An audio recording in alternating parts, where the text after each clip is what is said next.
안녕하세요. 향기소리입니다. 이 시간에는 과학자들이 말하는 하나님의 존재에 대한 증거들을 살펴보겠습니다. 과학시대에 여명기에 있고 많은 발견이 증가될수록 위대하신 창조주 하나님의 작품을 더욱 밝히 드러내고 있습니다. 엄청난 발견들을 해왔으며 과학적 교명의 정신과 지식에 근거한 신앙을 통하여 하나님을 인식하는 데 좀 더 접근하고 있습니다. 첫 번째는 확고한 수학 법칙에 의하여 우주가 위대한 공학적 지능에 의해 고안되고 이루어졌음을 증명할 수 있습니다. 10개의 동전을 1에서 10까지 표시를 한 다음에 주머니에 집어넣고 흔들다가 꺼낼 때 처음에 1번 동전을 꺼낼 확률은 수학적으로 10분의 1입니다. 1번 동전을 첫 번째, 그리고 2번 동전을 두 번째 꺼낼 확률은 100분의 1입니다. 이렇게 해서 1번부터 10번까지 차례대로 꺼낼 확률은 100억 분의 1이라는 믿기 어려운 숫자가 나옵니다.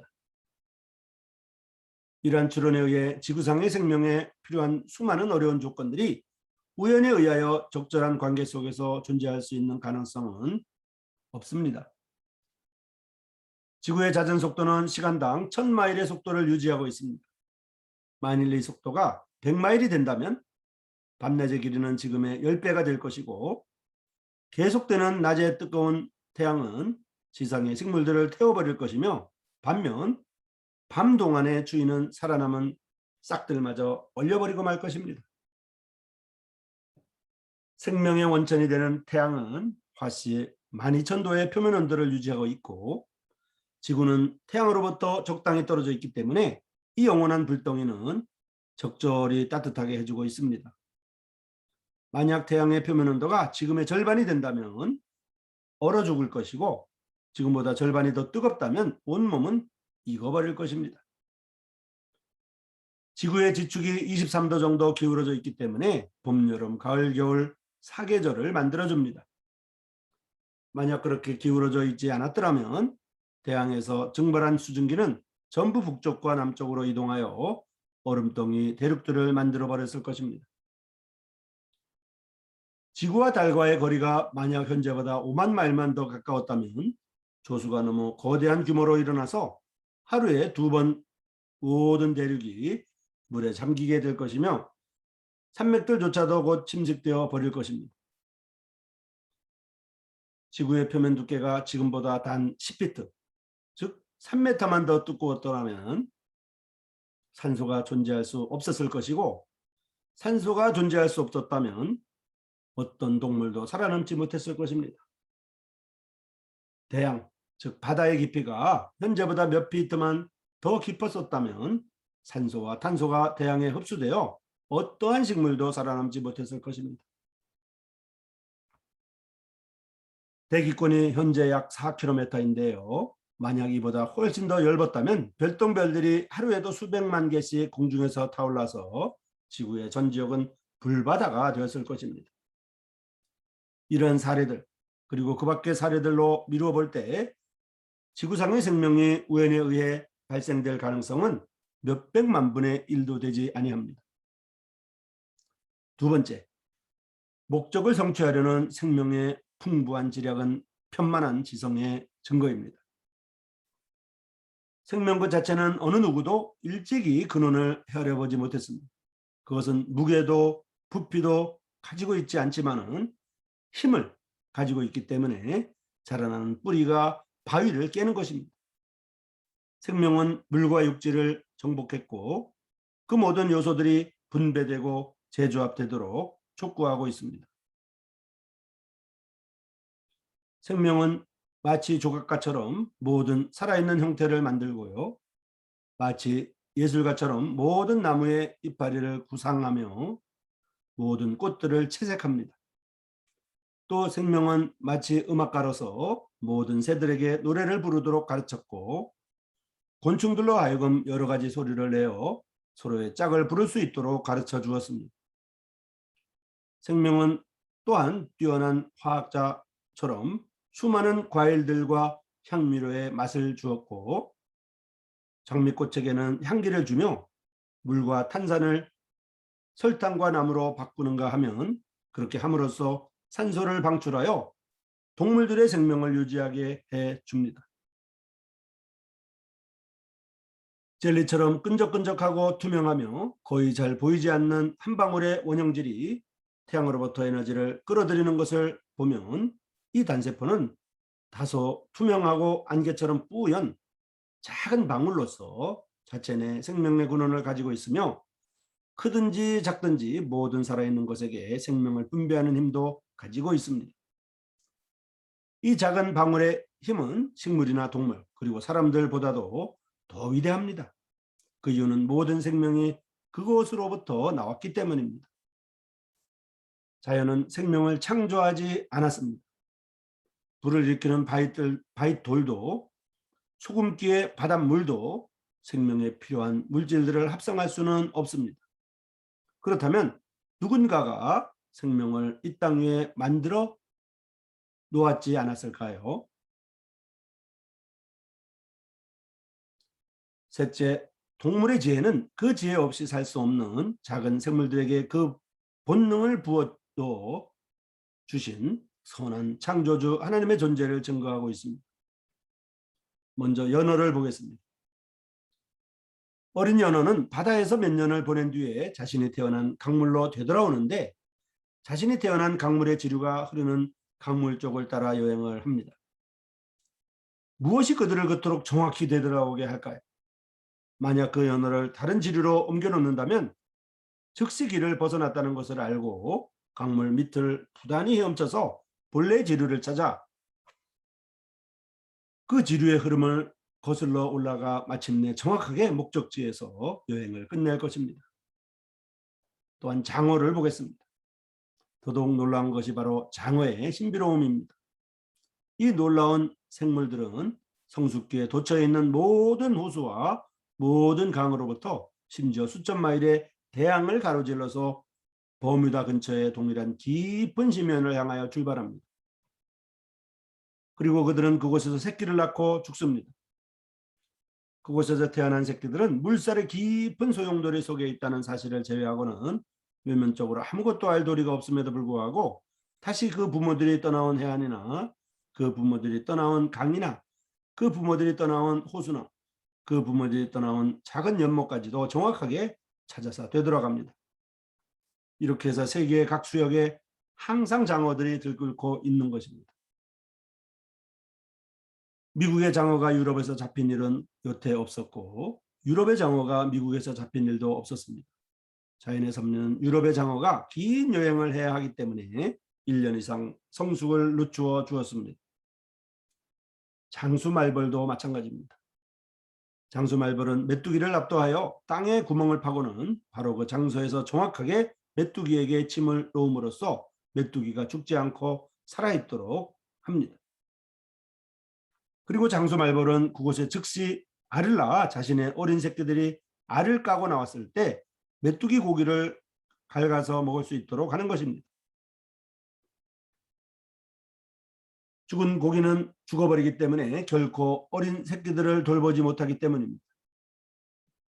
이러한 신비로운 지혜와 기교는 응용에 의하여 설명될 수 없으며 그들은 이러한 것들을 창조주 하나님께로부터 부여받은 것입니다. 넷째, 인간은 동물적 본능 이상의 것, 곧 사고의 능력을 가지고 있습니다. 다른 어떠한 동물들도 일찍이 10가지 셀 수 있는 능력에 대한 기록을 남겨놓지 못했습니다. 본능이란 플롯의 단음조처럼 아름답지만은 한정되어 있는 반면에 인간의 두뇌는 오케스트라의 모든 악기들이 제각기 지니고 있는 모든 음조를 포함하고 있습니다. 인간은 이러한 이성적 사고 능력 덕분에 인간은 과연 무엇인가 하는 가능성을 생각할 수 있게 되었습니다. 인간은 이 사고의 능력, 우주적 지성의 한 불꽃을 받았기 때문입니다. 다섯째, 모든 생물을 위한 준비가 오늘날 우리는 알고 있지만은 다윈이 알지 못했던 현상에 나타나고 있습니다. 예를 들어 예를 들어서 종의 신비, 즉 유전자의 신비와 같은 것입니다. 이 유전자들은 말할 수 없을 정도로 작기 때문에 만약 이 세상에 살고 있는 모든 사람들의 유전자들을 한 곳에 모을 수 있다면 골무 한 개보다 더 적은 양이 될 것입니다. 이처럼 현미경으로도 볼 수 없는 유전자들과 그것의 동료인 염색체들은 모든 살아있는 세포 속에 살고 있으며 모든 인간과 모든 동물과 모든 식물들의 특징을 결정짓는 절대적인 열쇠 구실을 하고 있습니다. 골무 같은 좁은 장소에 20억이 넘는 인간들의 모든 개별적인 특징들이 들어갈 수 있다니 얼마나 놀랍습니까? 그러나 이러한 사실들은 의문의 여지가 없습니다. 그렇다면 어떻게 유전자들이 그 수많은 선조들의 모든 정상적인 유전 현상을 관리하고 그토록 무한히 작은 공간 안에서 각자의 심리를 보존하는 것일까요? 사실 진화는 유전자들을 소지하고 운반하는 실체인 세포로부터 시작하는 것입니다. 현미경으로도 볼 수 없는 미세한 유전자를 보유한 몇백만 개의 원자들이 어떻게 지상의 모든 생물들을 규정할 수 있을까요? 이것이야말로 오직 창조주 하나님의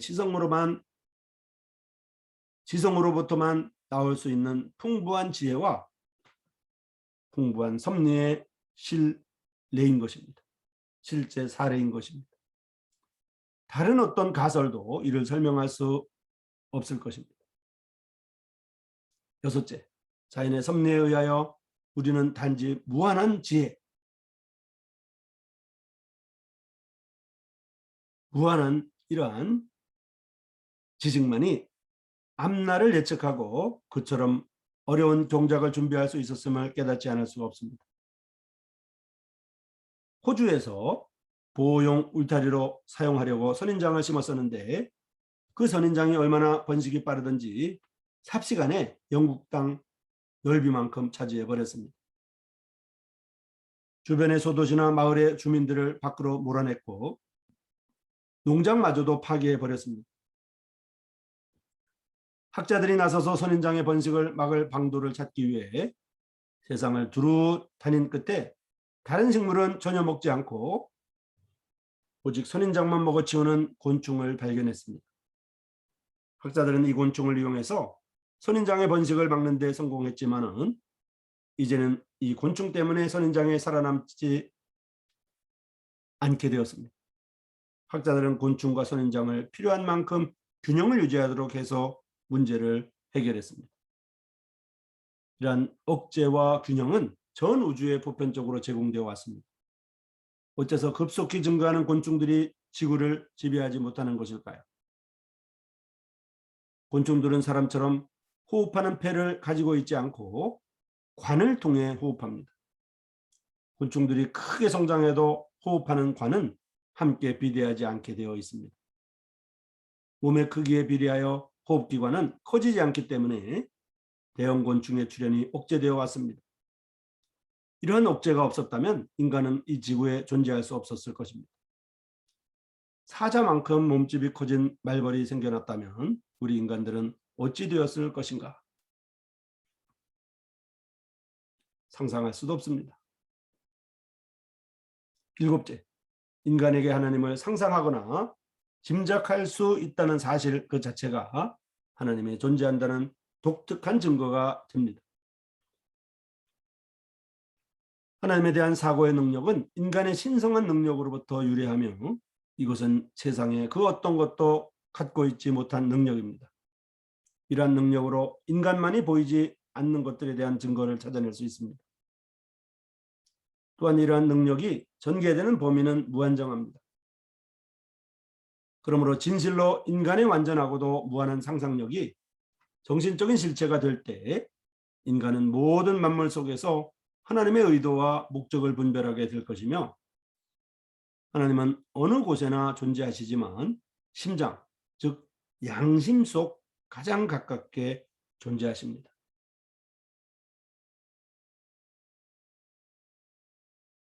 성경에 보면 이런 말씀들이 있습니다.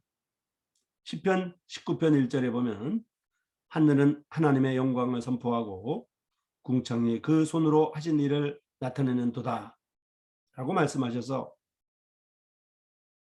하나님이 창조하신 그 하늘이 하나님의 영광을 선포한다고 말합니다. 하나님이 창조하신 그 궁창이 하나님의 손으로 하신 일을 나타낸다고 말하는 것입니다. 또한 로마서 1장 20절에 보면 창세로부터 그의 보이지 아니하는 것들 곧 그의 영원하신 능력과 신성이 그 만드신 만물에 분명히 보여 알게 되나니 그러므로 저희가 핑계치 못할지니라 라고 말합니다. 하나님이 만들어 놓으신 창조물들, 하나님께로부터 창조된 피조물들 속에 그 영원하신 능력이 있습니다. 그 영원하신 하나님의 신성이 있습니다.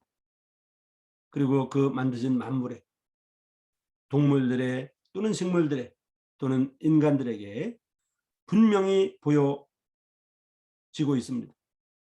그러므로 모든 사람은 이 하나님의 존재에 대해서 핑계하지 못할 것입니다. 향기소리 시청자 여러분, 이 시간에는 과학자들이 말하는 하나님의 존재에 대한 증거들을 말씀드렸습니다.